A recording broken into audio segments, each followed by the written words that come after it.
Ma olen Matu, ma olen 12-aastane ja ma õpin Gustav Adolfi muusikakoolis kitarri.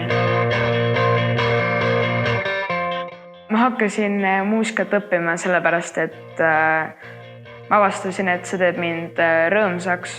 Ma hakkasin väga huvi selle vastu tundma ja nüüd ma olengi juba peaaegu 8 aastat muusikat õppinud.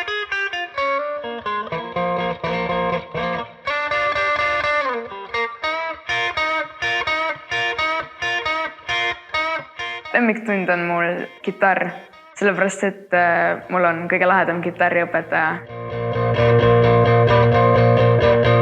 Algus oli õpetaja mulle ikka nagu õpetaja, aga aegamööda said meist head sõbrad.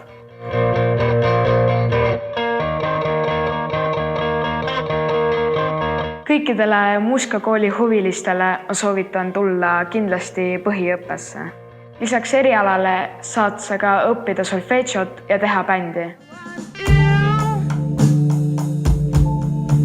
Mina oma bändis laulan ja mängin kitarri. Bändiõpe on lahe sellepärast, et sa saad olla koos sõpradega, teha koos sõpradega muusikat. Seal on väga lahedad juhendajad.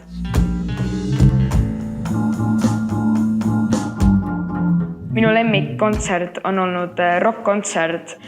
Rock-kontserdil kõik bändid mängisid legendaarseid Eesti rock-lugusi ja ma mäletan, et meie mängisime Ivo Linna lugu Kikilips ja mul tuli ka mõte, et me kõik paneksime kikilipsud ette endale.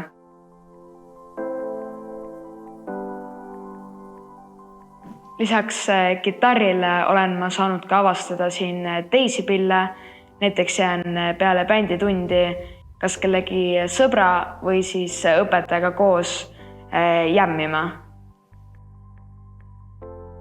Kui sa tuled kammi õppima, siis sul ei hakka kunagi igav, sellepärast et me teeme siin asju teistmoodi ja siin on väga põnev.